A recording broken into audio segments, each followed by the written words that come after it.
All right, your Java Week 2 exam is just around the corner, so let's get straight to it. Look, this isn't going to be some long, drawn-out lecture. This is a high-speed cram session.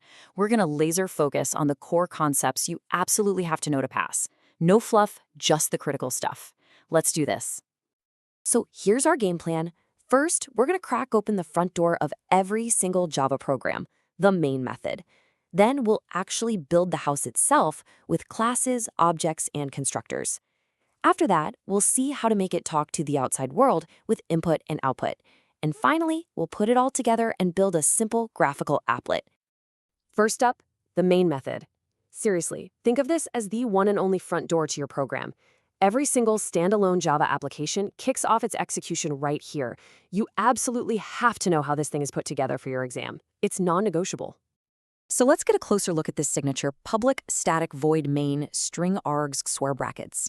You need to have this line burned into your memory, word for word. Why? Because the Java virtual machine, the JVM, is basically hardwired to look for this exact method signature to start your program. Get one little thing wrong here, and your program is dead on arrival. It just won't run. So why all these specific words? Let's break it down.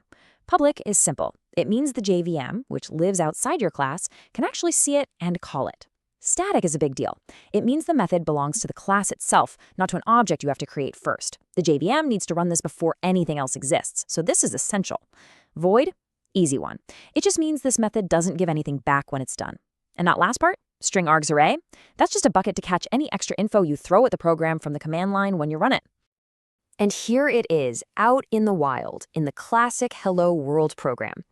See how that public static void main method is tucked right inside the Hello World class, and that one line inside is what does all the work? This is the blueprint, the absolute bare-bones skeleton of pretty much every Java application you're ever going to write.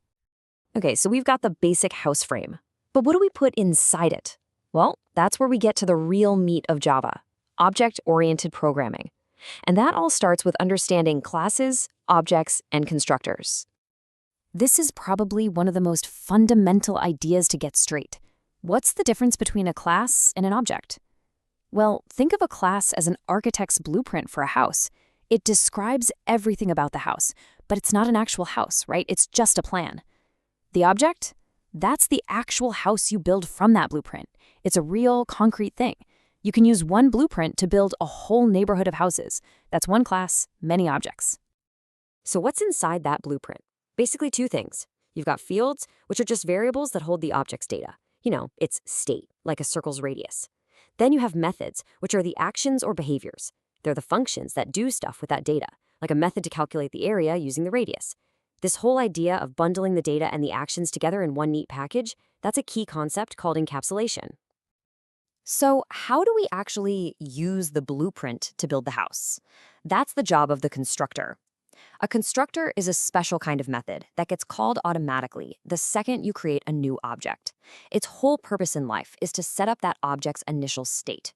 Now, for your exam, you gotta remember the two big rules. It has to have the exact same name as the class, and it has no return type, not even void.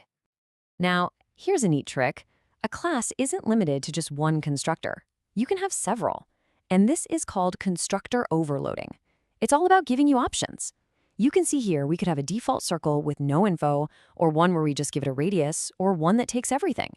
We could even have one that makes a copy of another circle object. Java's smart enough to figure out which one you want based on what you put in the parentheses.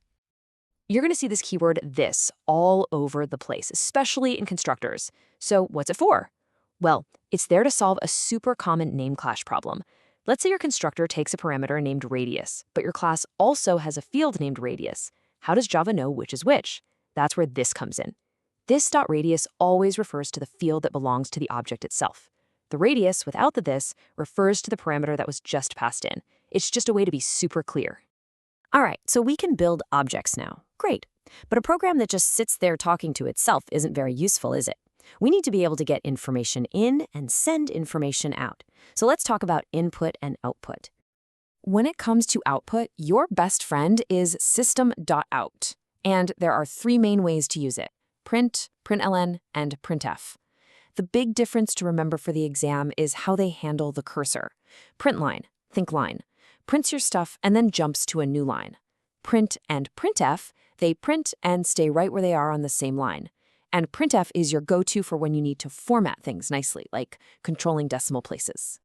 Okay, getting input.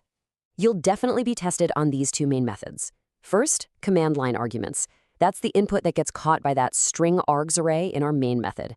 The key thing here is that you provide this input before the program even starts. The catch? Everything comes in as a string, so you have to convert it yourself. The other way is the scanner class.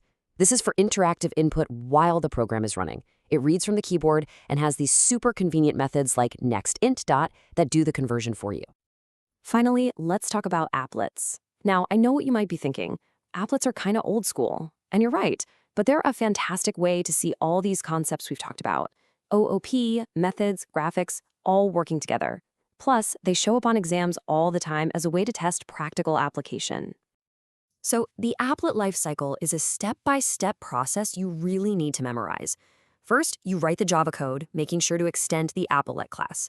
Then you compile it into a .class file. After that, you've got to create a simple HTML file and use a special tag to embed your applet.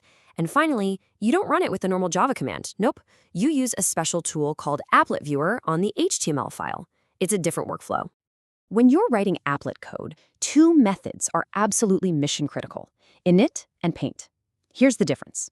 Init gets called exactly once, right when the applet first loads. It's the perfect spot for any one-time setup.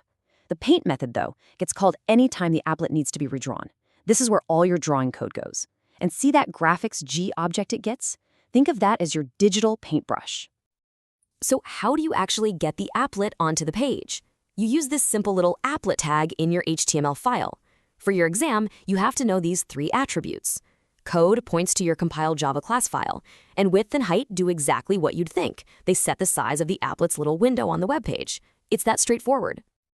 Okay, this is a huge exam topic. How do you pass info from the HTML page into your Java applet? You use the param tag. You stick it inside your applet tag and give it a name and a value. Then, inside your Java code, usually the init method, you call getParameter and pass in that same name. That'll pull a value right out of the HTML and into your program. It's a really slick way to make your applets configurable. So, to wrap this all up, here's one final thought to really lock this in for your exam.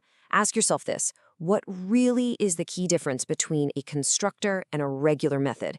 If you can confidently answer that, thinking about its name, its return type, and how it gets called, then you've got a solid grasp on a huge piece of Java's object-oriented puzzle. Now go ace that exam.